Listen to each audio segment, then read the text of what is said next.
మనతో పాటు కోరుట్ల ఎమ్మెల్యే సంజయ్ కుమార్ గారు అయితే మనతో పాటు ఉన్నారు. సార్, ఈరోజు జగిత్యాలలో ఈ సభ ఎట్లా ఉండబోతుంది? కేసీఆర్ గారు మళ్ళీ రాబోతా ఉన్నారు ఈ సభకి, సో ఎట్లా ఉండబోతుంది? కేసీఆర్ గారు సంవత్సరం కాలం తర్వాత మళ్ళీ ప్రజల ముందు రాబోతున్నారు. ఇవాళ కేసీఆర్ గారు అన్నీ గమనిస్తూ ఉన్నారు రాష్ట్రంలో ఏం జరుగుతూ ఉందని చెప్పేసి. ఇవాళ కేసీఆర్ గారి గమనించిన తెలంగాణలో జరుగుతున్న నాటకాలని కేసీఆర్ గారిని ఇవాళ మాట్లాడబోతూ ఉన్నారు.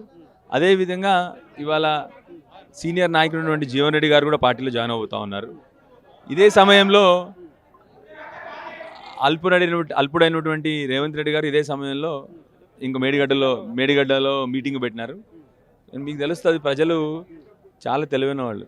ఆయన ఎన్ని మీటింగ్లు పెట్టినా ఇప్పుడు ఆయన చూసే పరిస్థితులు లేరు. ప్లస్ కేసీఆర్ గారు మీటింగ్ ఉన్నప్పుడు ప్రజలు టీవీల్లో ముందల కళ్ళు ఆర్పకుండా చూస్తారు.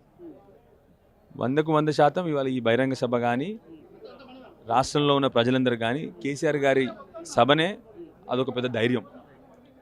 సార్ ఇచ్చే మెసేజ్ ఒకటే మొత్తం రాష్ట్రం అంతా ప్రజల్ని మళ్ళీ ప్రాణాలు వేసొస్తాయి, ప్రజలందరికీ ధైర్యం కలుగుతుంది. ఇక్కడ స్థానిక ఎమ్మెల్యే బీఆర్ఎస్ పార్టీ ఉనికి కోల్పోయింది, మళ్ళీ అధికారంలో వచ్చే ఛాన్సే లేదు, జీవన్ రెడ్డి పోయినంత మాత్రం పార్టీకి వచ్చేది ఏం లేదు అని చెప్పేసి మాట్లాడుతున్నాను. నువ్వు బ్రహ్మాండమైన ప్రశ్న అడిగినావు. నీతో నా రిక్వెస్ట్ నాన్న, ఉనికి కోల్పోయింది అన్నాడు కదా, రాజీనామా చేసి ఎలక్షన్ పోవచ్చు కదా. మరి కాంగ్రెస్ పార్టీ ఆఫీస్లో కూర్చుంటున్నావు, గాంధీ భవన్లో కూర్చుంటున్నావు, రాజీనామా చేసిపోతే అయిపోద్ది కదా.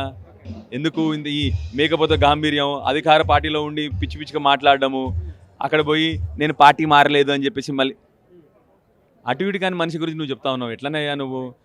ఏదో ఒక దిక్కు ఉండవయ్యా అని చెప్పి మీరు చెప్పండి. ధైర్యం ఉంటే రాజీనామా చేయి, ధైర్యం లేకపోతే నోరు మూసుకొని కూర్చో. అంటే ఇదే రోజు ఆ రైతు భరోసా 2వ విడత పేరిట ముఖ్యమంత్రి గారి సభ ఇదే జిల్లాలో చెప్పేసి అంటారు. 2వ విడత కాదు, ఇది 2వ ఎకరంకి కేవలం నెలకొక సభ. ఆ సభకు పెట్టే మీటింగ్లు, 2 సభలు పెట్టే మీటింగ్లకి 2 ఎకరాలకి ఫైనల్లీ నెల ముందు ఒకటి, మళ్ళీ వాళ్ళ కేసీఆర్ గారి సభకి ఇంకొక ఎకరం.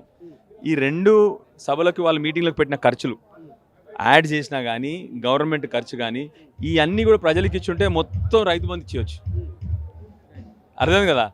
కేసీఆర్ గారు 11 పర్యాయాలు రైతు బంధు ఇచ్చినారు, కానీ ఏ రోజు కూడా కేసీఆర్ గారు సభలు పెట్టియలేదు, ప్రజాధనాన్ని ఖర్చు పెట్టలేదు, ప్రజాధనాన్ని వేస్ట్ చేయలేదు కేసీఆర్ గారు. అది తేడా ఇవాళ.